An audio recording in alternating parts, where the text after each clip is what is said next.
Hello friends, welcome to Galaxy Classes. उम्मीद है बेहद शानदार होंगे आप लोग। और भैया आज का जो टॉपिक है हमारा वो है प्रिज्म।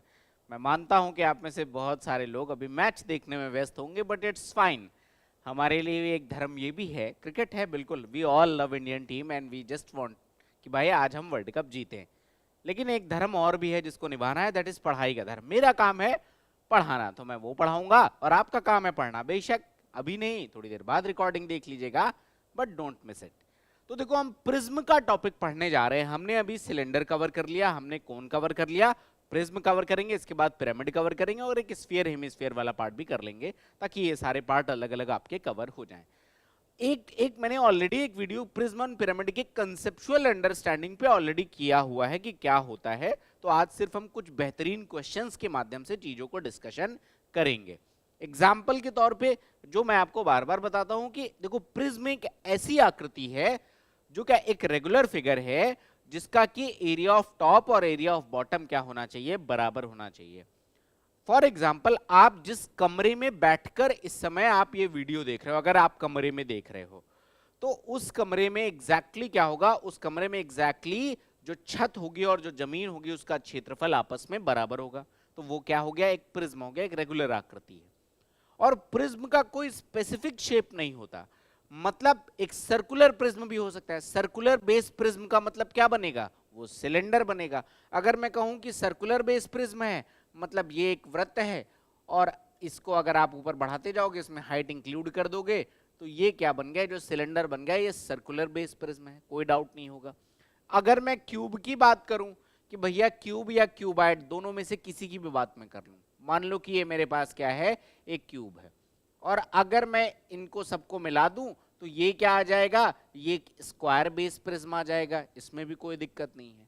अगर मैं कोई रेक्टेंगल ले लेता हूं, यानी कि इस तरीके से, और इसमें मैं हाइट को इंक्लूड कर दूं, तो ये क्यूबाइड बन जाएगा। ये भी क्या हो जाएगा, क्वाड्रिलेटरल बेस्ड या फिर रेक्टेंगुलर बेस्ड क्या आ जाएगा आपके पास, ये भी एक प्रिज्म आ जाएगा, इसमें भी कोई डाउट नहीं। ये किसी भी आकृति का हो सकता है। जैसे अगर मैं हेक्सागन ट्राई कर दूं, तो हेक्सागन कैसा बनेगा, कुछ इस तरीके से आपके पास ये हेक्सागन का फिगर बनेगा। अगर आप इसको उठा के जोड़ देंगे, कुछ इस तरीके से आपके पास ये आकृति बन जानी चाहिए। ऐसे आपके पास ये आकृति बनेगी और ये भी क्या हो जाएगा, एक हेक्सागनल बेस प्रिज्म हो जाएगा। यानी प्रिज्म की किसी भी आकृति का प्रिज्म बनाया जा सकता है। एक कॉमन डाउट आपके मन में ये आता है कि जब आप इंटरमीडिएट में प्रैक्टिकल करते हो, तो इंटरमीडिएट में जब आप प्रैक्टिकल करते हो तो आप एक प्रिज्म लेते हो। वो प्रिज्म कैसा है, जो ऑप्टिक्स में करते हो, ट्रायंगल बेस्ड प्रिज्म होता है। बच्चों को डाउट आता है प्रिज्म और पिरामिड में। तो पिरामिड में क्या होता है, जो एरिया ऑफ टॉप होता है वो हमेशा क्या होता है, शून्य होता है। लेकिन प्रिज्म में area of top and bottom, area of top and bottom, ये हर केस में क्या होता है, बराबर होता है। तो देखो, अभी तक हमने क्यूब पढ़ा, क्यूबाइड पढ़ा, सिलेंडर पढ़ा, कोन पढ़ा, तो इन सबके अपने अलग अलग फॉर्मूले हैं जो हमने पढ़ रखे थे। लेकिन यहां पर मुझे एक बात समझ में आ रही है कि भैया ये जो प्रिज्म है तो किसी भी आकृति का हो सकता है। मैं प्रिज्म बनाना तो मैं एक ट्रेपेजियम बेस प्रिज्म भी बना सकता हूं। एग्जांपल के तौर पे अगर मुझे ट्रेपेजियम बेस प्रिज्म बनाना है तो ये क्या हो जाएगा, एक समलंब चतुर्भुज है। अब मैं इसके बेस पे ऐसे प्रिज्म भी बना सकता हूं, इसमें कोई दिक्कत नहीं है। ये क्या आ जाएगा आपके पास, एक ट्रेपेजियम बेस प्रिज्म आ जाएगा। तो ये भी क्या है, एक प्रिज्म है। तो कुल मिलाकर प्रिज्म का अपना कोई एक फिक्स शेप तो नहीं है, किसी भी आकृति का हो सकता है। तो फिर इसका जो फॉर्मूला होगा, जैसे सिलेंडर में आपने पढ़ लिया पाई आर स्क्वायर एच, इसमें पढ़ लिया आपने एल बी एच, इस तरीके से अलग अलग फॉर्मूले आपने पढ़ रखे हैं, या ए क्यूब। तो अल्टीमेटली हर एक स्पेसिफिक आकृति का अलग अलग फॉर्मूला है। तो क्या यहां पर ऐसा किया जाएगा, ऐसा नहीं हो सकता। दैट मीन्स यहां पर एक कोई कॉमन कंसेप्ट होगा जो हमें समझना है। अब वो कॉमन कंसेप्ट क्या है, इन चारों पांचों फिगर्स के माध्यम से मैं आपको समझाता हूं। जैसे अगर मैं इनके वॉल्यूम की बात करूं, तो यहां पर वॉल्यूम क्या होता है, पाई आर स्क्वायर एच, यही होता है वॉल्यूम। अगर मैं इसकी वॉल्यूम की बात करूं, ये एल है, ये बी है और एच है, तो वॉल्यूम क्या हो जाएगा, एल बी और एच। अगर मैं इसके वॉल्यूम की बात करूं तो इसका वॉल्यूम होता है 6√3/4 ए स्क्वायर इंटू में एच। अगर भुजा ए है और हाइट क्या है आपके पास, ये एच है, तो ये इसका वॉल्यूम होगा। अगर मैं इसका वॉल्यूम की बात करूंगा तो वॉल्यूम क्या आ जाएगा आपके पास, ए क्यूब आ जाएगा। इसका अगर मैं वॉल्यूम करूंगा तो 1/2। और देख लो, अगर ये मान लो कि x है और ये y है, ये परपेंडिकुलर डिस्टेंस क्या है आपके पास h, तो 1/2 x प्लस वाई इंटू में h, और अगर इस पूरी आकृति की जो हाइट है वो क्या है h, तो ये आ जाएगा इंटू में आपके पास h। ये इन सब के वॉल्यूम के फॉर्मूले बनेंगे। अब मन में सवाल आएगा कि क्या ये सब मैंने रटे थे? नहीं, बिल्कुल एक कॉमन कंसेप्ट में मैं बात कर रहा हूं और उस कंसेप्ट को अब मैं आपको एक्सप्लेन करूंगा। देखो कंसेप्ट बड़ा सिंपल सा है। कंसेप्ट सिंपल ये है कि जब मैंने यहां पर वॉल्यूम बराबर पाई आर स्क्वायर एच लिखा, तो देखो एक पार्ट है पाई आर स्क्वायर और एक पार्ट है एच। पाई आर स्क्वायर का मतलब क्या हुआ? अगर ये सिलेंडर है तो ये वृत्ताकार बेस था, मैंने कहा ही था कि सर्कुलर बेस प्रिज्म है, तो एरिया ऑफ बेस की बात किया जा रहा है और उसमें हाइट का गुणा किया जा रहा है। अगर मैं इसको देखूं तो एल बी क्या है? ये आधार का क्षेत्रफल है और इसमें आप ऊंचाई का गुणा कर रहे हो। अगर आप ये देखो तो भाई ये ए है, ये ए है, ये ए है, तो आधार का क्षेत्रफल कितना आ जाएगा? ए स्क्वायर, और इंटू में आप ऊंचाई कर रहे हो तो ए क्यूब आ जाएगा, कोई डाउट नहीं है। अगर आप इसमें देखो तो ये पार्ट आधार का क्षेत्रफल है और ये आ गई ऊंचाई। अगर आप इसमें देखोगे तो ये पार्ट आधार का क्षेत्रफल है और ये है ऊंचाई। यानी कि आकृति कैसी भी हो इस बात पे कोई फर्क ही नहीं पड़ रहा है। अपने को जो बात समझ में आती है वो बात ये समझ में आ रही है कि अगर मैं प्रिज्म का वॉल्यूम निकाल रहा हूं तो I can write it as area of base into में height. Area of base into में हाइट, कोई डाउट इसमें आपको किसी तरीके का नहीं होना चाहिए। सिंपल सा, अब कैसी भी आकृति आएगी we can easily find out, कोई दिक्कत नहीं होगी। अब मैं आता हूं लैटरल या कर्व्ड सरफेस एरिया में। अब जैसे मैं अगर इस आकृति का CSA निकालूं तो इसका CSA कितना होता है? 2 पाई आर एच। अगर मैं इसका CSA निकालूं, इसका CSA क्या होगा? LSA होगा, लैटरल सरफेस एरिया, क्योंकि कर्व नहीं है। तो अगर मैं इसका LSA निकालूं तो ये आ जाएगा twice of L plus B into में H। अगर मैं इसका निकालूं, चूंकि जिन फिगर से आप फेमिलियर हो मैं उन्हीं का एग्जांपल लूंगा, अगर मैं इसका LSA निकालूं तो ये आ जाएगा 4a स्क्वायर। अब देखो इन तीनों फॉर्मूले को जरा डीपली हम पढ़ते हैं। अगर मैं पहले को देखूं तो देखो लिखा हुआ है 2 पाई आर और इंटू में H। अगर ये बेस वृत्ताकार है, इसकी त्रिज्या r ही थी और ये क्या हाइट क्या थी? h थी, तो अब देख लो 2 पाई आर क्या हो जाएगा? परिधि दी हुई है वृत्त की, और वृत्त यहां पर कहां पर बन रहा है? आधार पर। इसका मतलब मैं कह सकता हूं कि पेरीमीटर ऑफ बेस इनटू में हाइट लिखा हुआ है। अब यही चीज देखो क्या बाकी जगह लग रही है क्या? पेरीमीटर ऑफ बेस देखो यही तो लिखा हुआ है। अगर ये मैंने रेक्टेंगुलर बेस कहा था भाई, घनाभ तो ऐसे ही बनता है, तो perimeter 2 into L plus B, ये पेरीमीटर ऑफ बेस इंटू में क्या लिखा हुआ है? हाइट लिखा हुआ है, कोई डाउट नहीं होगा। अगर मैं यहां पर देखूं तो देख लो, अगर ये वर्गाकार है तो पेरीमीटर ऑफ बेस कितना हो जाएगा? 4a, और इनटू में हाइट दैट इज तो 4a स्क्वायर बन गया। इसका मतलब अगर मैं यूनिवर्सल फॉर्मूले की बात करूं तो ये यूनिवर्सल फॉर्मूला क्या होता है? यूनिवर्सल फॉर्मूला होता है आपके पास perimeter of base, perimeter of base, और इनटू में क्या होता है आपके पास? हाइट। कोई डाउट इसमें आपको नहीं होगा। और अब मैं आता हूं टोटल सरफेस एरिया। तो देखो टोटल सरफेस एरिया में क्या होता है कि जब आप किसी का लैटरल सरफेस एरिया या फिर उसका कर्व्ड सरफेस एरिया लेते हो तो आप उसके टॉप और बॉटम को कभी भी कंसीडर नहीं कर रहे होते हो। लेकिन अगर आपने टॉप और बॉटम को कंसीडर कर लिया तो टोटल सरफेस एरिया आ जाएगा। टोटल सरफेस एरिया का नाम से ही एकदम क्लियर है कि जितनी भी सरफेस दिख रही है उन सब का area is equal to total surface area. तो मैं कर्व्ड सरफेस या लैटरल में टॉप और बॉटम को कंसीडर नहीं करता हूं तो मैं उसको स्किप कर दूंगा, तो बचा क्या? टॉप और बॉटम जोड़ दीजिए। तो इसको अब जैसे यहां पर आप क्या लिखते हो? यहां पर अगर मैं TSA लिखूं तो देखो क्या लिखा जाता है? 2 pi r under bracket H plus r. मैंने कहा ओपन करो, 2 पाई आर H प्लस में 2 पाई आर स्क्वायर। देखो 2 पाई आर एच क्या है आपके पास? कर्व्ड सरफेस एरिया, और पाई आर स्क्वायर आधार का क्षेत्रफल होगा, उसमें 2 का गुणा कर दिया क्योंकि प्रिज्म की पहली पहचान मैंने आपको बताई कि टॉप एंड बॉटम का एरिया क्या होता है? आपस में बराबर होता है। तो यही आपका फॉर्मूला बन गया। अगर आप यहां पर देखोगे टोटल सरफेस एरिया, तो टोटल सरफेस एरिया होता है twice of L B plus में बी एच प्लस में एल एच। अब जरा आप ध्यान से देखोगे, अगर आप इसको ओपन करो तो देखो 2LH प्लस 2BH, तो 2 आपके पास LH और 2BH तो पहले है, प्लस में ट्वाइस ऑफ LB आपने ऐड कर दिया, यानी area of top and bottom आपने ऐड कर दिया है। सिमिलरली वहां पर 6a स्क्वायर बन जाएगा, a स्क्वायर टॉप का, a स्क्वायर बॉटम का, 2a स्क्वायर आपका CSA में ऐड हो जाएगा। तो कुल मिला के अगर मैं स्टैंडर्ड फॉर्मूला बनाऊं तो मैं क्या लिखूंगा? CSA या LSA आपको जो भी पता है, प्लस में 2 इंटू में एरिया ऑफ बेस। 2 इंटू में एरिया ऑफ बेस, क्योंकि area of top and bottom बराबर होता है तो मैं 2 इंटू में एरिया ऑफ बेस लिख सकता हूं। यही बस सिंपलेस्ट कंसेप्ट है आपका किसका, प्रिज्म का, और इसके सिवा प्रिज्म में कुछ भी नहीं है। आई होप ये बात आपको एकदम क्लियर हो गई होगी, किसी तरह का कोई डाउट आपको नहीं होगा। बात एकदम क्लियर है, बहुत बढ़िया। Now we are moving towards questions. Questions के माध्यम से आपको चीजें ज्यादा बेहतर तरीके से क्लियर होंगी। देखते हैं हमारा क्या है पहला question. Here it is question number 1।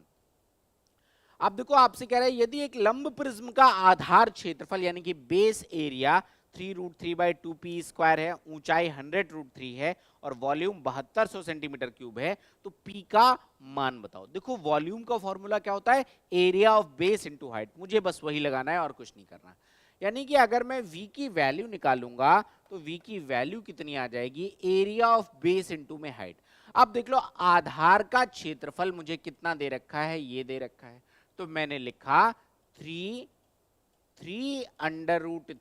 Upon में कितना है 2 पी स्क्वायर। और देखो हाइट आपको कितनी दे रखी है क्वेश्चन में 100√3, तो मल्टीप्लाइड बाय 100√3। और ये बराबर किसके, वॉल्यूम के, और वॉल्यूम कितना दे रखा है मुझे 7200। अब मुझे कैलकुलेट करना है, मुझे यहाँ से पी की वैल्यू चाहिए। अब देख लो भैया मैं एक काम तो ये कर सकता हूँ सबसे पहले कि 2 से मैं इसको काट सकता हूँ, ये आ गया 50।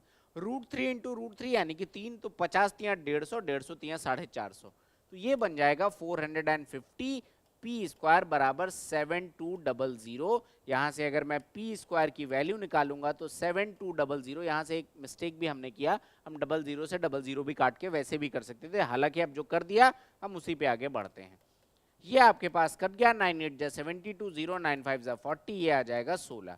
पी स्क्वायर बराबर 16, तो पी का मान कितना आ जाएगा 4। Option number D is the correct answer. तो सिर्फ आपको बेसिक कंसेप्चुअल अंडरस्टैंडिंग चाहिए थी, अगर वो है तो इस क्वेश्चन में किसी तरह का कोई दम नहीं था। क्वेश्चन वाज वेरी इजी, कोई सिंपल सी भी इसमें प्रॉब्लम आपको नहीं होनी चाहिए। और मैं बार बार कहता हूं भाई अगर कोई दिक्कत आती है तो do let me know in comment section. अगर कोई दिक्कत नहीं आ रही है बहुत अच्छी बात है। Now we are moving towards next question. Here it is question number 2। Question number 2 क्या कहते हैं जरा देखिएगा। एक लंबवत प्रिज्म का आधार त्रिभुज जिसकी भुजाएं 4, 13 और 15 है, इस लंबवत त्रिभुजीय आधार वाले प्रिज्म का आयतन 480 सेंटीमीटर क्यूब है, तो प्रिज्म का टोटल सरफेस एरिया आपको निकालना है। टोटल सरफेस एरिया क्या होगा, टोटल सरफेस एरिया क्या मतलब LSA प्लस में area of top and bottom. अब जरा सबसे पहले समझो, इसका आधार एक त्रिभुज है 4, 13, 15 वाला, मतलब ये कुछ ऐसा आपके पास फिगर बना हुआ है। फिगर बनाने की जरूरत नहीं है, मैं बस समझाने के लिए आपको बना रहा हूं। ये कुछ मेरे पास ऐसा एक प्रिज्म आपके पास बना हुआ है, ये भुजा 4 है, ये 13 है और ये 15 है। तो ये कैसा त्रिभुज बन रहा है, ये एक विषम बाहु त्रिभुज बन रहा है। तो एरिया निकालने के लिए हम क्या करेंगे, हीरोज फॉर्मूला का यूज करेंगे। अब मुझे यहाँ पे वॉल्यूम पता है, हाइट नहीं पता। जब तक हाइट नहीं आएगी फिर आगे हमको क्या निकालने में दिक्कत आएगी, हमें आप निकालने में दिक्कत आएगी इसका LSA। तो अब देखो सबसे पहले तो मैं यहाँ पर क्या निकालता हूँ, इसका delta. Delta is equal to क्या आ जाएगा, एरिया ऑफ बेस में कैलकुलेट कर रहा हूं, तो S S minus A S minus B S minus C. S का मतलब सेमी पेरीमीटर, 15, 13, 28, 4, 32/2, यानी कि एस कितना आ गया 16। 16 में से 4 जाएगा 12, 16 में से 13 जाएगा 3, 16 में से 15 जाएगा 1। अगर आप सॉल्व करोगे देखो 16 तो एज इट इज आ जाएगा, 12 तिया 36 और 36 मैं ऐसे ही लिख दे रहा हूँ इसको 36 और इनटू में 1, तो ये आ जाएगा 4, ये आ जाएगा 6, यानी डेल्टा आपके पास कितना आ गया 24, यानी आधार का क्षेत्रफल आपके पास 24 आ गया। अब देखो आपको क्वेश्चन में क्या दे रखा है, आपको क्वेश्चन में वॉल्यूम दे रखा है और आपको क्या पता है कि एरिया ऑफ बेस इनटू में हाइट।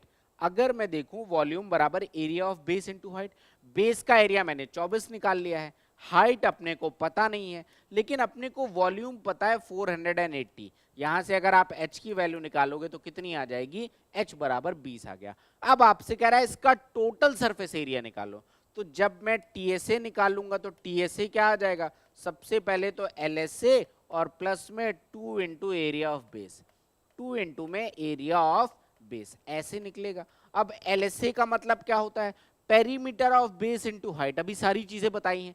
LSA क्या हो जाएगा, आधार का परिमाप इनटू में ऊंचाई। तो अब देखो आधार का परिमाप 15, 13, 28, 4, 32, मुझे आधार का परिमाप चाहिए, तो ये आ जाएगा 32 इंटू में हाइट कितनी है 20 प्लस में 2 into area of base, area of base कितना है 24, तो ये कितना आ जाएगा 48। तो ये आ जाएगा देखो 640 और प्लस में 48 यानी कि 688 is the answer. Option number A is the correct answer of this question. सारी चीजें आपस में एकदम रिलेटेड हैं, आपको बिल्कुल भी इसमें अलग से कुछ नहीं करना। Prism is very easy. Pyramid में तो फिर भी थोड़ा बहुत दिमाग लगाना होता है, प्रिज्म में तो कुछ भी नहीं है, डायरेक्ट अपने को क्वेश्चंस करने होते हैं। आई डोंट थिंक किसी तरह का कोई डाउट आपको होना चाहिए। Question was very easy. I hope it is clear. मैं अगले प्रश्न की तरफ बढ़ता हूं क्योंकि सिंपल सिंपल से क्वेश्चन है, कंसेप्ट आपका बहुत आराम से कवर हो जाएगा। Here it is question number 3। अभी कह रहे हैं कि ABCDEF एक प्रिज्म है जिसका आधार समकोण त्रिभुज है और जिसमें दो लंब भुजाएं 9, 12 हैं। अच्छा, प्रिज्म को रंगने की लागत 20 पैसे प्रति वर्ग सेंटीमीटर की दर से 151.20 है, तो प्रिज्म की ऊंचाई कितनी होगी? अब जरा समझना इस क्वेश्चन को, बढ़िया क्वेश्चन है। अब कह रहे हैं कि ABCD आपका एक प्रिज्म है जिसका आधार समकोण है। मतलब क्या होगा, अगर मैं बनाऊं इसको तो कुछ ऐसे बनेगा। अगर मैं फिगर बनाऊं, फिगर बनाने की जरूरत नहीं है फिलहाल मुझे, 9, 12 और ये समकोण है, तो ये बाय डिफॉल्ट कितना आ जाएगा आपके पास 15 आ जाएगा। इसमें किसी तरह का कोई डाउट आपको नहीं होना चाहिए, इसमें किसी तरह का कोई डाउट आपको नहीं होना चाहिए। यहां तक बात एकदम क्लियर है।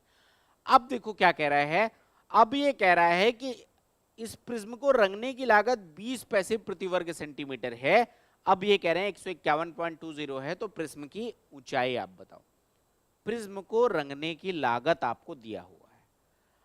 अब ये लागत इतनी दे रखी है और 1 वर्ग सेंटीमीटर का आपको खर्चा दे रखा है। टोटल खर्चा है इतना और 1 वर्ग सेंटीमीटर का खर्चा इतना, तो कितने वर्ग सेंटीमीटर की पुताई किया गया होगा? ऐसे समझो कि अगर आप बाजार में संतरा लेने गए और 1 किलो संतरे की कीमत 60 रुपए और आपने 1800 रुपए के संतरे लिए, तो आप क्या करोगे भाई, कितने किलो संतरे लिए? तो 1800 बटे में 60 यानी कि 30 किलो। सेम लॉजिक यहां पर है कि कितने वर्ग मीटर की पुताई किया गया, तो कितने वर्ग मीटर की पुताई करने के लिए मैं क्या करूंगा, इसको पैसे में कन्वर्ट कर दे रहा हूं, तो 15120 और अपॉन में 20। ये आपके पास कितना आ जाएगा, 2 7 14 बचेगा 1 यानी कि 11, 2 5 10, 2 6 12, यानी कि टोटल जो है वो 756 सेंटीमीटर स्क्वायर एरिया की पुताई किया गया। इसमें कोई डाउट नहीं होगा, टोटल 756 सेंटीमीटर स्क्वायर एरिया की पुताई किया गया। अब जरा समझना, अब यहां पर कुछ ऐसा नहीं है कि टॉप और बॉटम की ऐसी कोई बात किया गया है। इसका मतलब पूरे प्रिज्म की पुताई की जा रही है। पूरे प्रिज्म का मतलब इसका टोटल सरफेस एरिया की पेंट किया जा रहा है। तो सबसे पहले मैं निकालूंगा टोटल सरफेस एरिया, और वो टोटल सरफेस एरिया किसके बराबर होगा, 756 के बराबर होगा। यहां तक कोई डाउट नहीं है। तो अब मैं अगर इसका TSA निकालूं, और TSA बराबर किसके है, 756 के, तो ये सबसे पहले क्या आ जाएगा, इसका LSA प्लस में 2 इंटू एरिया ऑफ बेस, यही आ जाएगा। LSA का मतलब आपका perimeter of base into height. तो पेरीमीटर ऑफ बेस 15, 12, 27, 9, 36, तो पेरीमीटर ऑफ बेस कितना आ गया 36, इंटू में हाइट कितनी आ गई। तो आपको यहाँ पर हाइट दे रखी है क्या, आपको यहाँ पर हाइट नहीं दे रखी, ऊंचाई ही पूछी हुई है। तो पेरीमीटर ऑफ बेस इंटू में हाइट कर लिया, प्लस में अब क्या आ जाएगा, 2 इंटू में क्या आ जाएगा, जो भी आपका बेस का फिगर है, जो कि यहाँ पे राइट एंगल ट्रायंगल है, उसका एरिया। तो 12 गुणे 9 108 बटे 2 यानी कि 54, और उसका 2 गुना कर दोगे तो 108 ही बनेगा। तो आपके पास कितना बन जाएगा, 2 इंटू में 54, ये वैल्यू आपके पास बन गए। उठा के सॉल्व करते हैं। अब देखो 756 में से 108 जाएगा, तो 756 माइनस में 108 बटे में 36, ये वैल्यू आपके पास h की आ जाएगी। तो लास्ट में 8 आएगा। आपका आंसर कितना आ गया, 18 centimetre is the correct answer. कैसे आया, क्या लॉजिक लगाया? देखो मुझे पता हो गया कि इसमें से मैं ये घटाऊंगा तो यूनिट डिजिट पे 8 आएगा, यूनिट डिजिट पे क्या आएगा, 8 आएगा।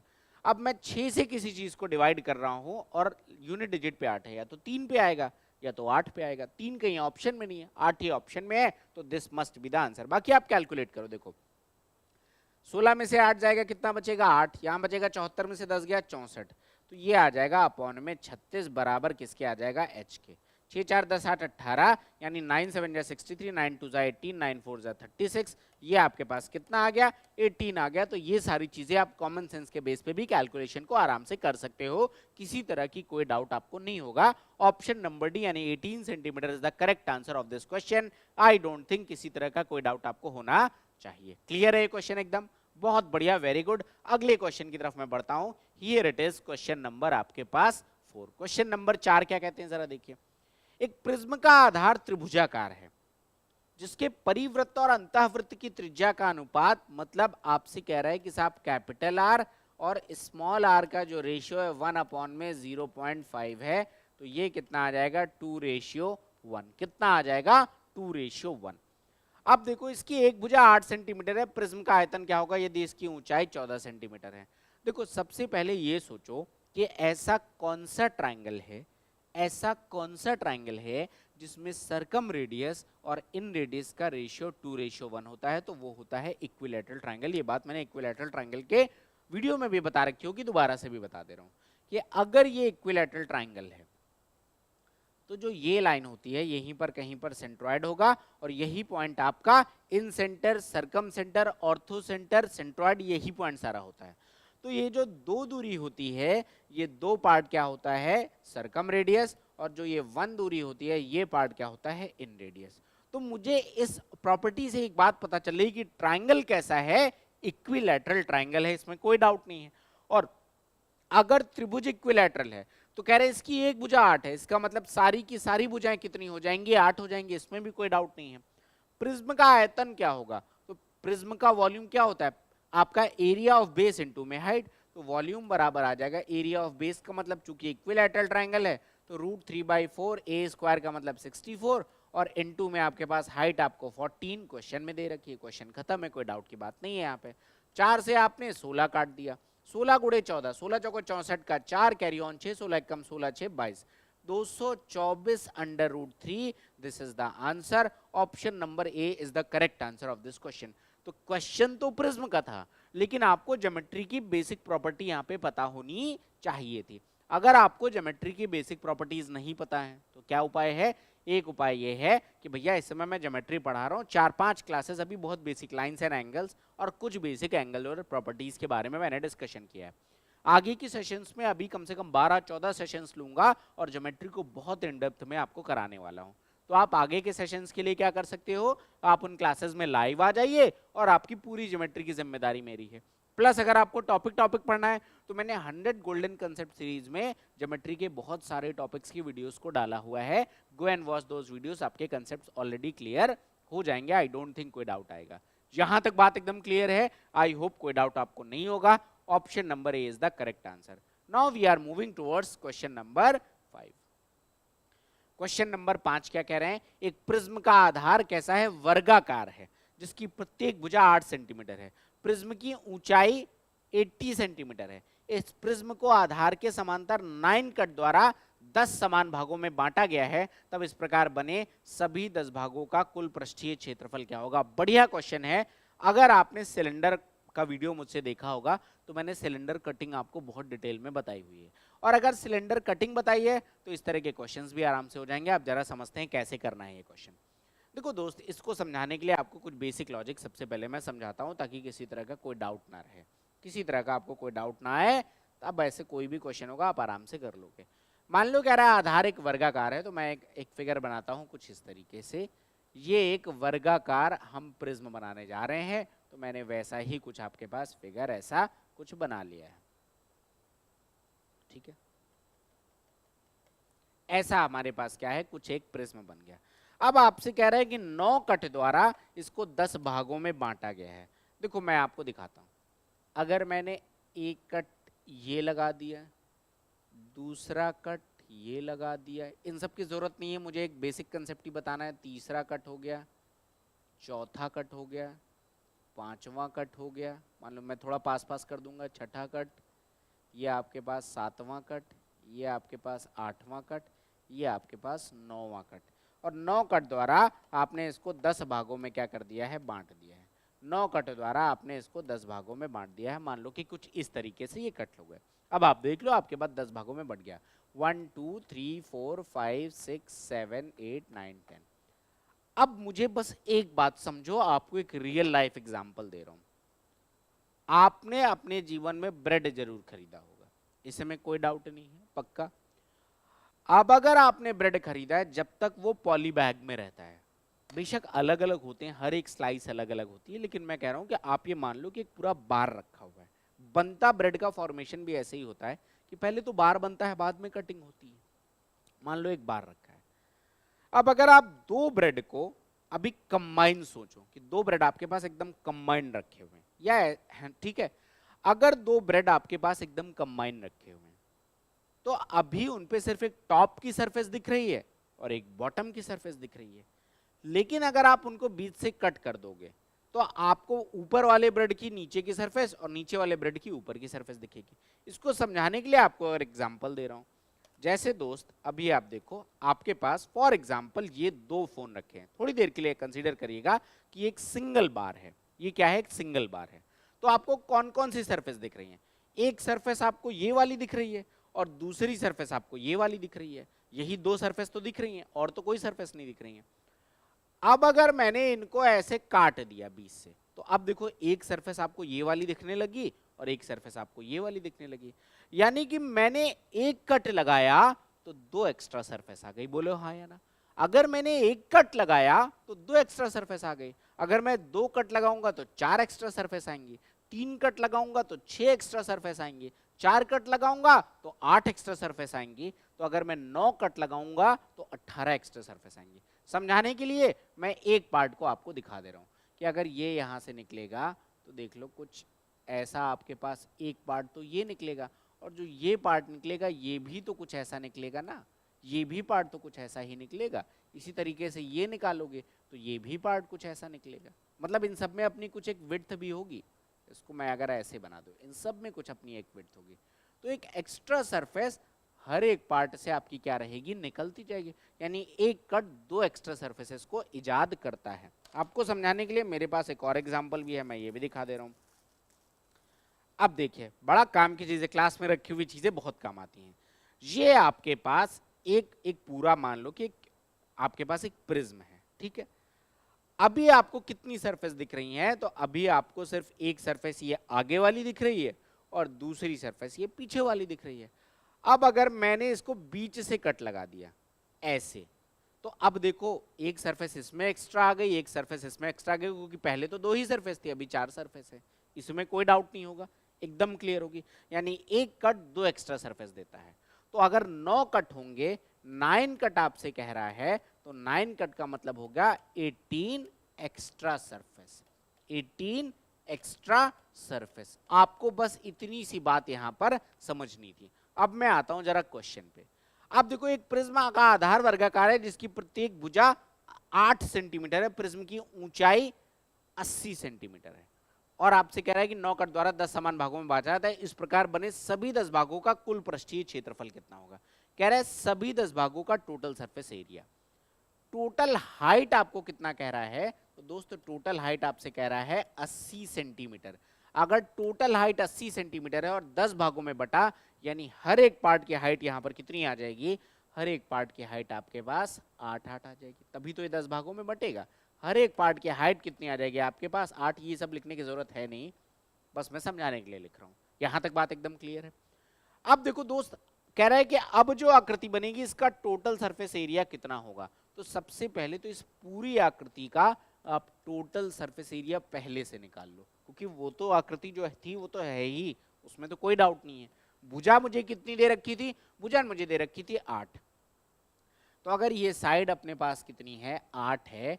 तो अगर मैं इसका टोटल सरफेस एरिया निकालता है, इस प्रिज्म का टोटल सरफेस एरिया, तो क्या हो जाता? पेरीमीटर ऑफ बेस इनटू में हाइट। पेरीमीटर ऑफ बेस कितना आ जाएगा? पूरे प्रिज्म की मैं बात कर रहा हूं, तो पेरीमीटर ऑफ बेस कितना आ गया? 32। तो ये आ गया 32 इनटू में हाइट इसकी टोटल कितनी थी? 80, तो ये आ गया। प्लस में 2 इनटू में एरिया ऑफ बॉटम, ये स्क्वायर था तो 8 28 64, यही तो हो जाएगा एरिया ऑफ बेस, और उसमें 2 का गुणा कर दो तो ये बन जाएगा 128। ये तो बन गया अपने पास टोटल सरफेस एरिया, यहां तक कोई डाउट नहीं होगा। अब देखो आपने 9 कट लगाए तो 18 सरफेस आपके पास एक्स्ट्रा आ गए। ये जो सरफेस आई हैं ये कैसी होंगी, क्योंकि वर्गाकार था तो वर्गाकार सरफेस होंगी, और एक सरफेस का एरिया 8 इंटू 8 64। तो एक सरफेस का एरिया कितना आ गया, अगर मैं एक सरफेस का एरिया बोलूं तो एक सरफेस का जो एरिया आ जाएगा वो एरिया आ जाएगा आपके पास 8 स्क्वायर, दैट मीन्स 64। और ऐसी टोटल कितनी एक्स्ट्रा सरफेस, एक कट दो एक्स्ट्रा सरफेस, तो 9 कट 18 एक्स्ट्रा सरफेस। तो आपके पास 18 जो एक्स्ट्रा सरफेस आएंगी, इन 18 एक्स्ट्रा सरफेस का एरिया कितना आ जाएगा, 18 एक्स्ट्रा सरफेस का एरिया कितना आ जाएगा 64 इंटू में 18।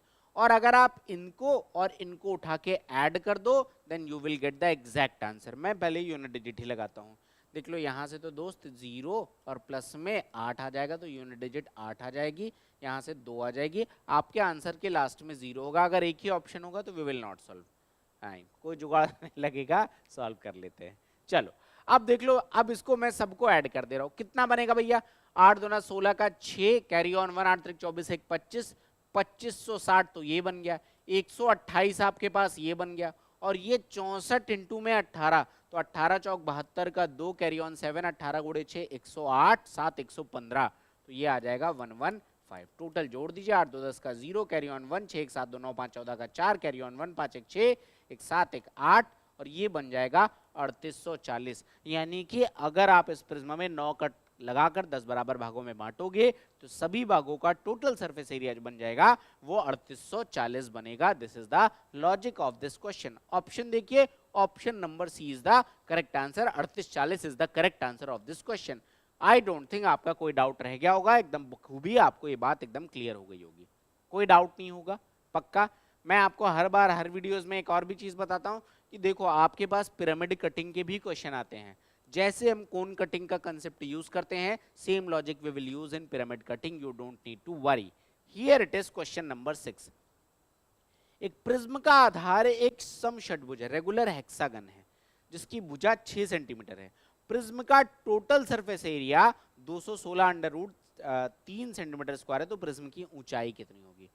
Total surface area, total surface area का मतलब क्या हो गया बेटा, सबसे पहले तो आपको निकालना है इसका LSA और प्लस में 2 इंटू में एरिया ऑफ बेस, यही बात तो हमने पढ़ी है। LSA का मतलब पेरीमीटर ऑफ बेस इंटू में हाइट, तो आधार एक समषटभुज है जिसकी भुजा 6 है, तो पेरीमीटर कितना आ जाएगा 36, पेरीमीटर कितना आ जाएगा 36, तो मैंने लिखा 36 इंटू में h, क्योंकि अपने को हाइट नहीं पता है, प्लस में 2 इंटू में area of base, area of base कितना आ जाएगा 6√3/4 स्क्वायर, तो ये आ जाएगा आपके पास 6 इंटू में √3/4 और इंटू में ए स्क्वायर का मतलब 36, और अभी आपने 2 से गुणा नहीं किया है तो यहाँ पर 2 से आप गुणा भी कर दीजिए। ये टोटल वैल्यू है और ये वैल्यू किसके बराबर है 216 अंडर रूट 3 के बराबर है। उठा के सॉल्व करते हैं, देखो 4 से आप इसको काट सकते हो, 9 टाइम्स 9 गुड़े 2 18 गुड़े 6 108, तो 36h प्लस में 108 अंडर रूट 3, ये बराबर आ जाएगा 216 अंडर रूट 3।